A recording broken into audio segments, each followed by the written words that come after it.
ঘটনা নিয়ে এনসিপি তাদের নতুন সংবিধান লেখার আলোচনায় বেগম খালেদা জিয়া বর্তমান সংবিধানকে ছুঁড়ে ফেলতে চেয়েছিলেন এই বাক্যটা ব্যবহার করে। কথাটা কি ঠিক? তাহলে তারা কেন ব্যবহার করছেন সেটা নিয়ে কথা বলতে চাই। এটা ফ্যাক্ট, এনসিপি তৈরি হওয়ার পর থেকে একটা নতুন সংবিধান লেখার আলাপ আনছেন। এই উদ্দেশ্যে তারা গণপরিষদ তৈরি করতে বলছেন। শুধু এনসিপি বললেও ঠিক হবে না, এনসিপির যে মাদার অর্গানাইজেশনস আমরা জানি 5 আগস্টের পর দুটো সংগঠন হয়েছিল, ছাত্রদের জন্য বৈষম্য বিরোধী ছাত্র আন্দোলন এবং ইয়াং প্রফেশনালদের জন্য জাতীয় নাগরিক কমিটি ছিল তখন। এই দুটো সংগঠনই ইনফ্যাক্ট নতুন সংবিধান লেখার আলাপ এনেছে। শুধু তাই না, তারা সেকেন্ড রিপাবলিক ঘোষণা করবে এসব বলছেন। সো তাদের এই দাবিটা কনসিস্টেন্ট। আমি একটা প্রশ্ন প্রায় করছি, তাদেরকে সামনে রেখেও করেছি বিভিন্ন টক শোতে, এটা নিয়েও আবার কথা বলবো।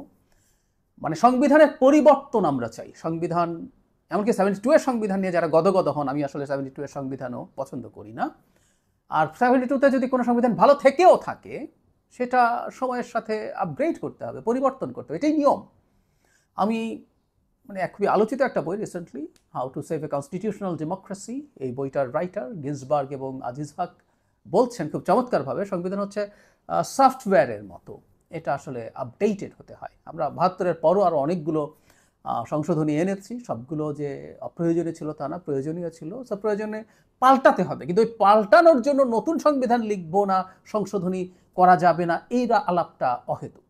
কারণ সংবিধান সংশোধনের মাধ্যমেও প্রার্থিত বা ডিজায়ার্ড পরিবর্তনগুলো করা যায়। যাক, আমি সেদিকে এখন যাচ্ছি না, কিন্তু তারা যেহেতু এটা বলছেন, এনসিপি ব্যবহার করছেন একটা উক্তি যে বেগম খালেদা জিয়া বলেছিলেন বর্তমান সংবিধান ছুঁড়ে ফেলে দেবেন। আমার সাথে বসে টকশোতেও এই ধরনের আলাপ এনেছেন এনসিপি নেতা। আসলে বেগম খালেদা জিয়া কি বলেছিলেন, আমরা এই ব্যাপারটা একটু তুলিয়ে দেখা দরকার আছে। বেগম খালেদা জিয়ার কথাকে ডিস্টর্ট করছেন তারা। তিনি স্পষ্টভাবে এভাবে বলেছেন যে পঞ্চম সংশোধনীর পরে বা সংশোধিত যে সংবিধান সেটা ছুঁড়ে ফেলে দেবেন। 11 সালে তিনি এই মন্তব্যগুলো করেছেন। তিনি বলেছেন সংশোধনী ছুঁড়ে ফেলে দেবেন, এই ধরনের মন্তব্য আছে। সো 2011 সালে আওয়ামী লীগ যখন পঞ্চদশ সংশোধনী করে, এটা সত্য যে পঞ্চম সংশোধনী সহ ওটা একটা ইভেন আধুনিক রাষ্ট্রের সংবিধানই হয় না। এটা শেখ হাসিনার মনে যা চাইছে তাই করেছেন তিনি। খুবই বেসিক কতগুলো জায়গা, আর্টিকেল 7-এর কথা আমরা জানি, যেখানে অনেকগুলো আর্টিকেলকে অপরিবর্তনীয় করে ফেলা হচ্ছে। একটা পার্লামেন্ট, ভবিষ্যৎ পার্লামেন্ট কি করতে পারবে না সেটা বেঁধে দিচ্ছে। এটা খুবই খুবই বেসিক ভায়োলেশন আমাদের এই লেজিসলেচারের। এটা হতে পারে না। সংবিধান পরিবর্তন করলে মৃত্যুদণ্ড হবে। এর বাইরে আরও অনেক কিছু আছে। সবচেয়ে বেশি আলোচিত আমাদের কাছে যেটা ছিল সেটা হচ্ছে তত্ত্বাবধায়ক সরকার বাতিল করা। এবং আমরা জানি খায়রুল হকের রায়ের পূর্ণাঙ্গ ভার্সন আসার আগেই হন্তদন্ত হয়ে কাজটা শেখ হাসিনা করে ফেলেছিলেন। সো ওইটা যদি থাকতো, সত্যি এই সংবিধানটা ছুঁড়ে ফেলে দেওয়ার মতোই ছিল। বেগম খালেদা জিয়া সেটাই ইন্ডিকেট করেছেন। কারণ এর আগের পর্যন্ত, পঞ্চদশ সংশোধনীর আগের পর্যন্ত যে সংবিধান ছিল সেটা নিয়ে আমরা মোটা দাগে ওয়ার্ক করছিলাম, ফাংশন করছিলাম। সেই সংবিধানেরও পরিবর্তন দরকার আছে এবং আমি মনে করি সেগুলো সংবিধান সংশোধনের মাধ্যমেই সম্ভব। কিন্তু খেয়াল করছি আমরা এনসিপি এই কথাগুলো বলছে। এখন প্রশ্ন হচ্ছে, সংবিধানে নাকি পঞ্চদশ সংশোধনী আছে? উত্তর হলো না।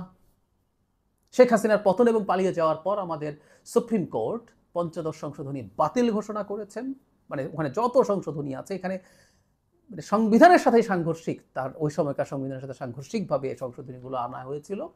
একটু যদি বলি যে দ্বাদশ সংশোধনীতে অনেকগুলো আর্টিকেল পরিবর্তনের জন্য গণভোটের বিধান ছিল। সেই বিধান ফলো না করে যখন সংশোধনী হয়েছে, ওর মধ্যে অনেকগুলো ওই ধরনের আর্টিকেল ছিল, সুতরাং এটা ইনহেরেন্টলি অবৈধ ছিল। যাই হোক, এটা তো বাতিল করে দেওয়া হয়েছে। এমনকি বাংলাদেশে তত্ত্বাবধায়ক সরকার ফিরিয়ে আসার সিদ্ধান্ত হয়েছে কোর্ট থেকে। তাহলে বর্তমানে বাংলাদেশে যে সংবিধান এক্সিস্ট করে তাতে তো 15th অ্যামেন্ডমেন্ট নাই। তাহলে খালেদা জিয়া এই সংবিধান ছুঁড়ে ফেলে দিতে চেয়েছেন বলে নতুন করে সংবিধান লেখার আলাপের যুক্তি হিসাবে আনাটা শয়তানি, মতলববাজি। আমি এনসিপির কাছ থেকে এটা এক্সপেক্ট করি না। তাদের ন্যারেটিভ তৈরির মতো যথেষ্ট কেপেবল লোকজন আছে বলে আমি মনে করি।